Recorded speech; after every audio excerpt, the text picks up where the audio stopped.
representing Texas Elite Fight Club from Amarillo, Texas, Chrissy Wheeler.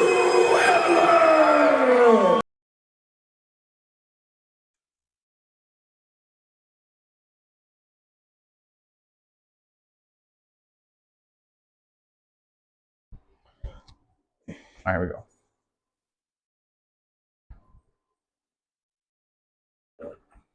Everybody take a seat, take a seat. Sit down, Tank.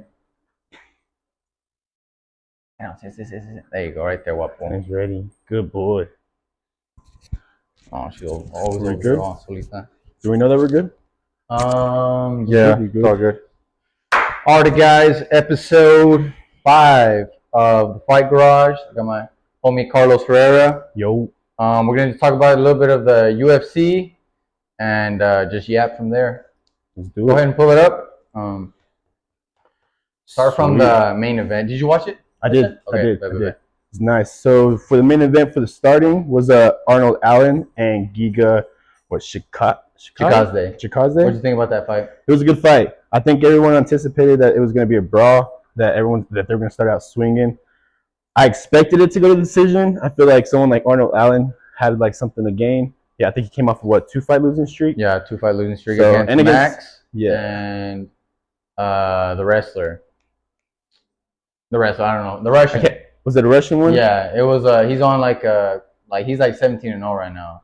It's not Shavkov, is it? No, it's starts with an A. I don't remember his name. Can't remember. But either way, I feel like he had something to prove. I think he's from the UK, right? Yeah. Okay, so in the hometown, has something to prove. Feel like he was going to come out. Fight. Good, man. I think he did pretty good. Pieced them up throughout the couple of rounds. I thought he was gonna definitely. I knew the game plan was to pressure, which was a good game plan to nullify like the kicks a little bit. I thought Giga was gonna start off hot. I thought he's super fast. The speed difference, you saw that like real early. Mm-hmm. The difference in the jab, and I thought it was really close. It was UD, but I thought it could have gone at the end. I thought it could have gone either way, just because like with the judging nowadays and stuff, I thought it was super close. It's hardcore, but you gotta give it to Arnold Allen. I think he did pretty good. I think he got some good combos in there, landed some pretty big shots early on. I thought he could have wrestled a little bit, or like at least faked it, because he said he wasn't gonna wrestle and he didn't. But I thought he could have like at least faked some takedowns and get him thinking I'm gonna go down. But he never did. He just kept it on the feet, and I feel like he made it closer than it could have been. Right. I feel like he could have made it a little bit more. He could have made the gap a little bit bigger. But he definitely made it a closer fight. A closer fight. Again, I think with something to prove, he probably goes in there, balls it out, says, yo, I ain't taking down. We're straight swinging, but gets the job done and gets the W. So see where it goes from there. Who you think's next for him? Definitely, like he was number 7, I believe, and he fought like a number 12. Yes. I think he should call for. He lost to Max, and I don't see him beating like a Volk or something like that. Not so yet. He needs to get that in between. Maybe the winner of Ortega and Diego Lopez. That'll be a good one. That'll be a good one. I think that'll too, especially Diego Lopez up and coming. Arnold Allen trying to make a statement now, trying to make another run. I'm excited to see what he does. I'm excited to see where he goes from here, and hopefully he keeps climbing up that ladder. The second one after that was Christian Leroy Duncan versus Gregory Rodriguez, a.k.a. RoboCop. I'll be honest, I didn't really know too much about both of them. I've heard about RoboCop before, haven't really seen them fight, but big boys, dude, big boys. I saw them off the bat, thought it was heavyweight, middleweight, so impressive for them to look that good. RoboCop is jacked, bro. He's freaking beefy boy, but I thought I didn't think I chose it was gonna be a TKO for Duncan, just because I thought just what I've seen, he's like a real fancy, elusive kickboxer. And I saw when he lost, but I thought it was like a real good fight. I'm like, he's gonna learn, and he's already in his career. He's like 12-1 now, 12-2, and I just thought RoboCop makes too many mistakes on the feet. He's got crazy power. I'm surprised Duncan showed a chin in that fight, bro, because he caught him with some nasty shots, and I thought like, oh, this is it, but he stuck it in there, and Gregorio definitely he was smart in taking him down, and he did slow him down with the takedowns and with the grappling, so that was pretty smart game plan.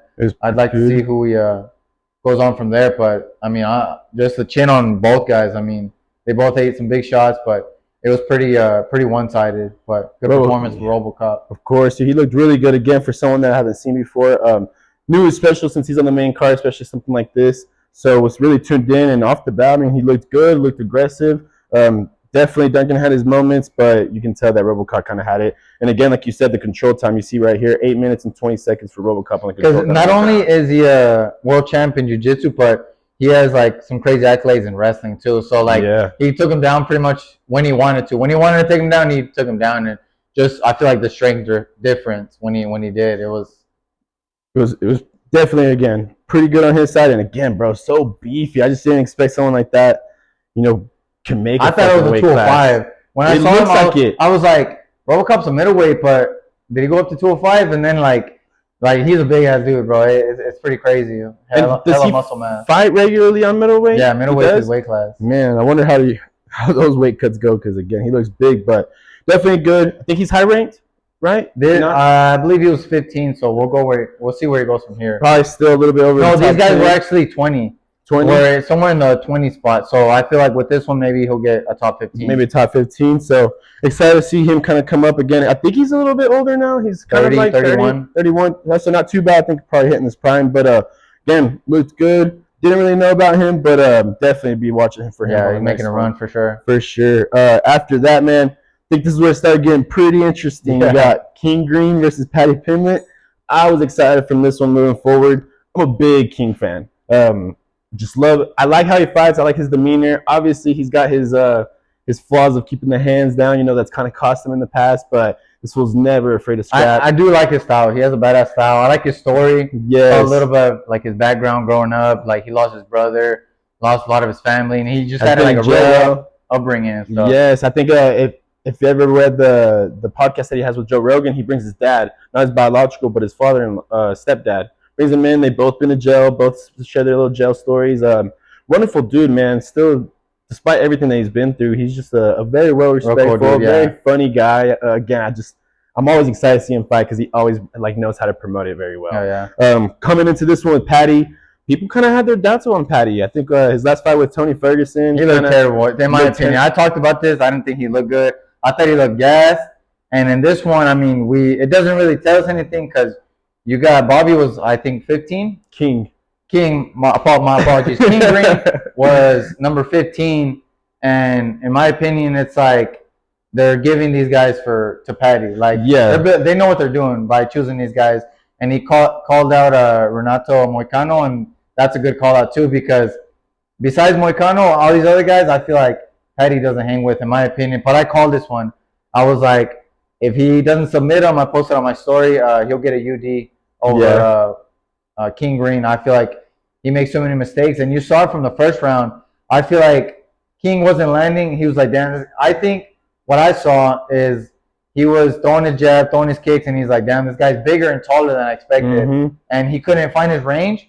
And I think he took a shot out of desperation. Oh, yeah. And 100%. Boom, he jumped into a triangle switch.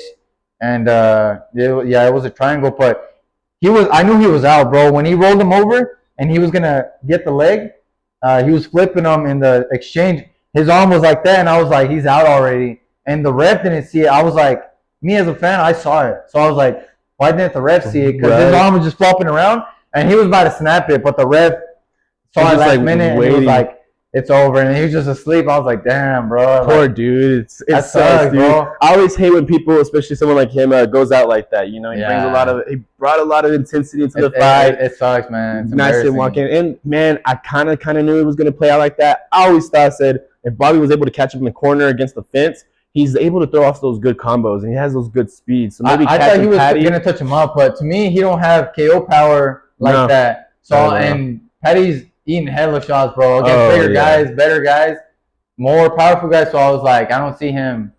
I don't see a path to victory. No, definitely not. And like you said, I think once he shot for desperation, it was over with. Paddy's just too good on the ground. Yeah. And you saw the size difference. I didn't expect it to be that big of a difference. He looked big, but bro. He looked big, man. I was like, if he takes us to the ground, I think it's over. And that's because he said he didn't get that big. You know how he blows up in between fights? He said he didn't get that big for this one, but he looked good. He's a good good size for 155 for sure. Yeah, definitely battled a lot of mental stuff. I think he said during his some interviews that he was going through some mental things. I think he was going through some personal stuff. So I think again, people had their doubts on him. They were questioning like how he performed, but came out, showed out, did well. He showed out, bro. Like against somebody like Bobby, like this was like That's a good perfect. test. He didn't take no punishment. He kind of, you gotta admit, he kind of dominated. Like, Yeah, 100%. when it went to his realm on the feet, it was pretty even. Bobby wasn't doing much. Couldn't catch the distance. Yeah, when he got into the ground, it was, you know, 10 out of 10 performance. 100%. He did his job. So, like you said, statement made, bitches. And he's coming to rankings. Hopefully, I think he calls out Moicano. I think Moicano has something. I think it will be a good fight. Moicano has definitely tall. He's tall. He's lengthy. He's got good defense takedown.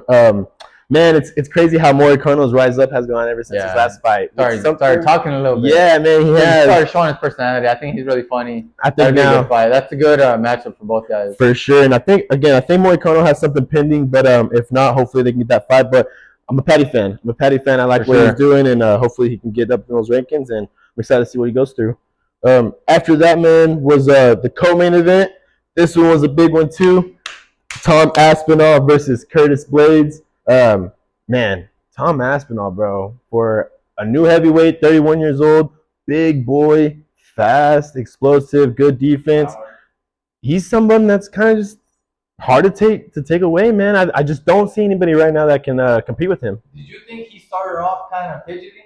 I think he did. I think he has his so you got to think, 2 years ago he fought Curtis Blades about a minute or so in, blows it out. So I think coming in here in his hometown, facing someone that he lost, I think it was his only loss in the UFC, blowing his knee out like that against that certain guy. I think he has some nerves. I think he was in there with some nerves. Knows that he has. He did. He was all fidgety. He would throw, which I understand. Like there's a lot of pressure, and you're defending your interim title.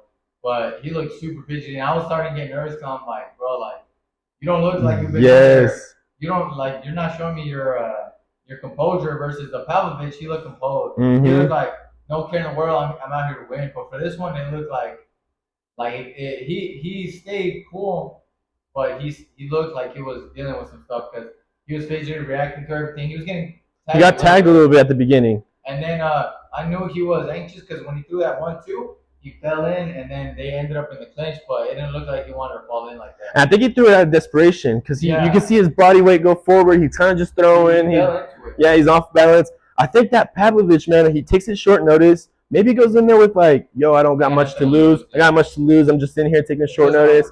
So goes in there and does work, does what he's supposed to. Comes in this fight, again, maybe big opportunity, has something to prove. Hometown, against someone that he's lost to. Starts off fidgety. Gets a couple of tags in, but maybe after those tags, kind of starts finding his comfort zone. Hey, I ate a shot from him. Maybe I kind of feel it. All right, let's kind of get in that motive. But didn't take long just to jab him, tag him with that jab. It looked like he was out with the jab. Yeah. Because the overhand kind of skimmed him. He went jab and he countered his jab. And it kind of scrapes through. It didn't look like it landed. The jab landed clean. I think it was that jab was just straight right by the nose, right underneath. So knocks him.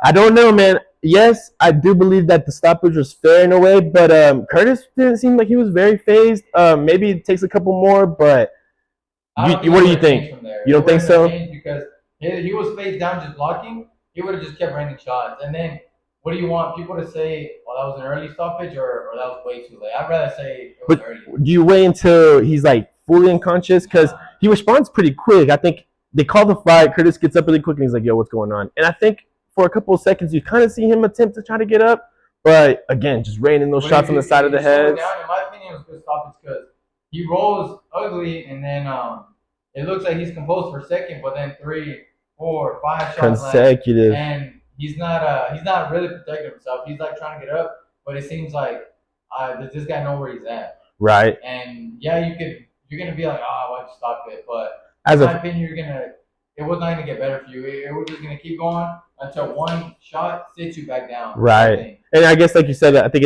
it saves from more damage to the brain. I think you said it probably wouldn't have gotten any better from there.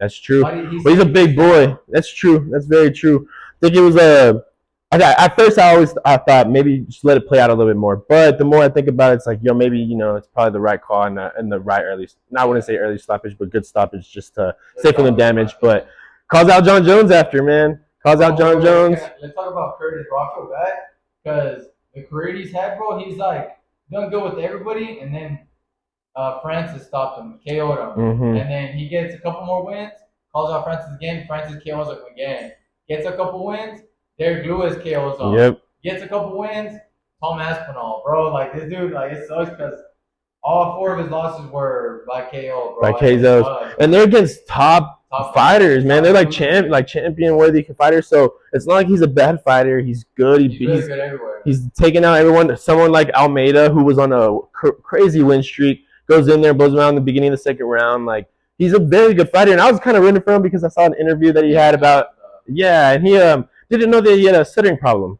I think he has, I forgot what the word is that, he kind of stutters when he talks, and that's about, it's just a genetic thing. He has, his daughter has it, his dad has it. Yeah, people thought, they thought it was CTE for the longest time. And it kind of goes into this little story about breaking it down, how it's genetic, like it's everybody, and like, how bullies are with his daughters and everything. So that kind of made me like want to go for Curtis a little bit more, and I was cheering for him. But it was two good, to me, it was 2 good guys. So it's like, 2 good guys. It sucks because like let the best man win at that point.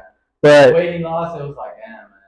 I always just hate to see the knockouts. If it's gonna be a loss, like a close decision, a good fight, but when you see like exactly. Not really a loser, but I think it makes a big statement towards Aspinall because man, none of his fights go past 1. Bro, none of. I think his average time before Curtis was 2 minutes and 30 seconds, and then this lasted like a minute and so. So I mean, again, Aspinall is just a very good fighter, man. I still think Curtis comes back. I think like you said, his history is he loses 1, goes on a couple of win streaks. 3, but are the KOs too much? Or are they adding up? That's true. It's kind of like I feel like he's always gonna be in that top mix just because he's that good, bro. But his kryptonite is like these big punches, bro. Yeah, and you can't take much of those, does he beat Pavlovich? That's true. And does he take a Pavlovich? It's like, fuck, man, like it's hard to tell. Another KO like that. But I think someone like him, like you can tell that he's just a straight fighter, man. Like he doesn't give a fuck. He'll say yes to anybody. So I think until like he starts going on a little, hopefully not, but on a little losing streak, then he'll probably start kind of second guessing what his motives are. But I think right now he probably steps back, takes some time off, gets back to feeling better, and I think he tries to make they're 1-1. Do you try to run a trilogy with them? Do you kind of just like let it play out, especially how this fight happened? They're right now like all the hype on Tom Aspinall. And I've been saying this, bro. Even before he beat Pavlovich, I was like, I'm gonna go on a limb right here and say that this Tom Aspinall right now beats John Jones. And I was 100%. Like, so in my opinion, I think he's the most complete fighter, and I feel like Jones hasn't fought someone this complete, this big. Oh, 100%. So it's the size, and he has all the skills. Yeah, and he's not as active. John Jones, let's be honest, he's fought once in 3 years. Prior to that, hasn't fought in another 3-4 years. Like, performance didn't tell us anything. No. Yeah, like we expect that from you. You are the GOAT. He is the GOAT. I'll say that. But I'm talking about him right now. Like today, like if he got in a training camp, I feel like this John Jones today doesn't beat Tom Aspinall today. I don't think so. I think the age probably already plays a big factor. He's getting hurt pretty frequently right now, so John's, you can tell that his body's just not keeping up with them. Bro, I think Tom's too good. Like John's been out the game for a minute, and I feel like MMA just leveled up. I'm not saying it surpassed him. Like he could. I feel like he's got nothing for him. Like I feel like the elbows, like the kicks, everything. I feel like Tom Aspinall won't be scared of the power. Yeah. So, and he can match him in the wrestling and the jiu-jitsu. I feel like it'd be a great fight, and I would put my money on Tom Aspinall. Oh yeah, 100%. I think Dana White said it. He said the winner of this fight with Curtis Blades and Tom Aspinall fights the winner of Stipe and Jones. You don't think so? I don't think he comes back, period. I think if he fights Stipe, which I don't think that fight will happen either. If he fights Stipe, he's done after that. He's happy to go. I'm to go. Think he just retires as champ? Yeah, he retires. Okay. And he's done everything. So like, all respect to him, but I think it's smart not fighting Aspinall. So I'm like, I don't think. Yeah, I don't think that'd be. Do you think he beats someone like Alex Pereira? Yes, easy. Easy. I think Alex just hasn't been tested on the ground like. But apart from Alex, again, Aspinall's looking good. Calls out John. John's fighting in November. Hopefully it goes through. Who knows? Hopefully he doesn't get injured. But if that happens and John wins, it's gonna be John versus Tom. And like I said, I think we're all excited to see something like that. And hopefully Curtis bounces back from his little loss. But then you go on to the main event. Leon Edwards versus Bilal Muhammad. This one I was excited for, but I was a little skeptical. I had a lot of like things going into this fight because there's a lot to looking forward. You're fighting at 5 in the morning. I think someone for Leon Edwards, and I kind of called this before the fight, and I had told my girl this as well. I said, someone like Leon Edwards who's used to UK time, who lives there for years and years, like that affects you. Whether you kind of train for it for a week or two, you're already so accustomed to sleeping at a certain time, to being up at a certain time, to your body shuts down at a certain time. And whenever this card had got a call to be fighting from 5:30 in the morning, I already kind of had some skepticals about it. And but I also thought, Bilal's not very good. His first fight with Leon kind of got pieced up. He has gone on a little run, but he hasn't really been tested like someone like Leon. But then he goes out there, man, and just fucking puts on a show. Dominates from the very beginning, puts on that pressure. I thought it was a super fun fight. I think it was good, but you could just tell, and I think Leon calls it right afterwards, that he was tired. His body was just not with him. He did not look like himself. I was kind of disappointed, bro. Yes. Leon has had those performances before where he's just like, oh, I'm out of it. And I'm like, bro, like his coach said, bro, you need to turn it up. Yes. Turn it on. And I get, bro, I'm not taking nothing away from Bilal because he's improved like crazy, bro. From the Sean Brady fight to the Gilbert Burns. Yeah, I feel like he's been making leaps. So I feel like he had all the right to have like insane confidence in his ability. And I like Bilal. There's like this bandwagon of hate for him. Yes, dude. He doesn't get the finish, bro. If you're not gifted with power, if you're not gifted with like, he's just a hardworking fighter, bro. He doesn't have the insane power, so it's like I don't prompt him for that. He comes to fight, and I feel I like watching him fight. I like him as a person. Like our bandwagon jumping on the bandwagon, bro. It's 100%, bro. It's funny because again, like you said, like everyone hated on this fool. Everyone talked shit on him. They were like, "You don't deserve the title shot," which was crazy because for the longest time, he deserved one. Off a win from Gilbert Burns and undefeated contender like Sean Brady, I feel like you're warranted. Yes. 10-fight win streak, like what else you want me to do? Bro? And then he feels so disrespected because they offered Leon for the UFC 300. Offered Leon 3 random people and never once offered him Bilal. And I think he took that very like personal. You can just tell since fight week he was just here and he was trying to make business and he talked his game and went out and showed out and dude just dominated. His was insane, dominated. Bro. Like Leon showed some glimpses of like greatness. Like I said, like reversing him here and then like in the 5th round, bro, he just got this like energy, bro, and he landed the elbow. I think he was gonna finish yes, it, bro. Dude. I was like, no way he does it again. Never win. But last 15 seconds. If I was his coach, I was like, I need more of that. Like, and you can tell he tried to bring him out. Between rounds, you can just like, you want me to stop this? Like, bring it out. And like Leon just couldn't get it turned on. And I really do think that the time frame of fighting at 5:30 in the morning, like obviously no excuse. You're professional. You're a champion. Exactly. You got to be showing out at all time. Your opponent's feeling the same thing. So no yes, and he's even said in the early week, he said, "This isn't a problem for me." He's like, "This isn't a problem for me. I'm a champion. I'm professional. I can take it." Did I think it played a factor? 100%. He said himself, but again, no excuse. Bilal came out. He showed out. He was dealing with the same thing. Put a perfect game plan. Pressure. Bro, he was takedown. Striking him a little bit. Yeah, I think he landed more strikes. His jab was solid, bro. You're doing. I will give him that. He had been working on his jab a lot, and he had a solid jab.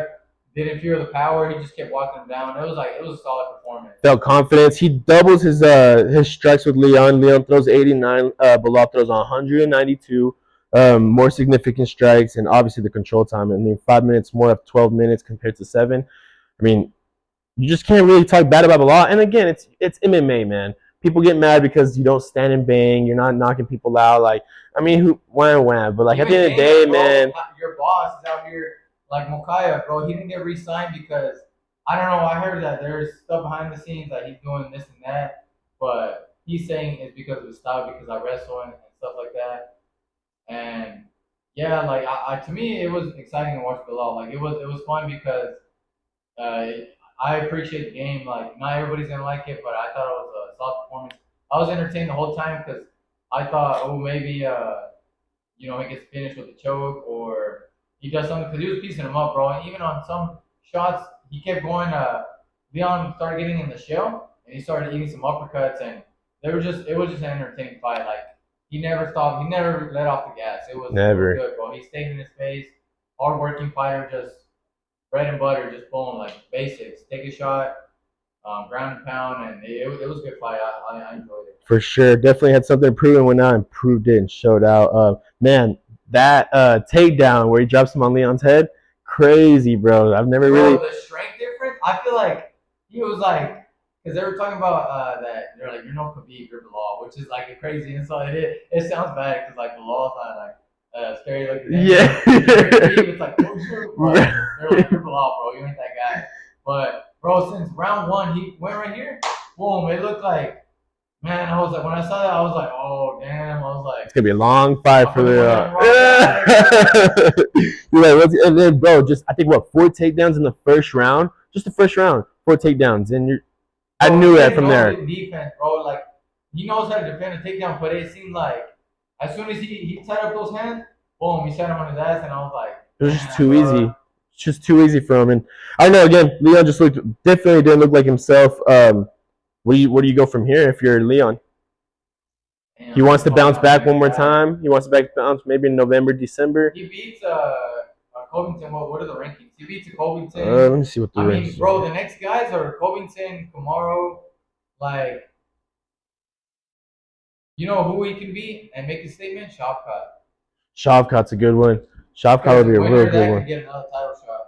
But that's another thing, bro. I don't think Bilal beats a Shavkat because I think he can match him in the pace, in the stamina. I think he can match him in the wrestling. I think, and he's got the power and better striking. So if Shavkat gets a title shot, I think, in my opinion, I think that's what Dana's gonna do. He's like, I don't want to see this wrestling stuff, and it sucks because like it's your promotion and like your boss is like hating on you and stuff a little bit.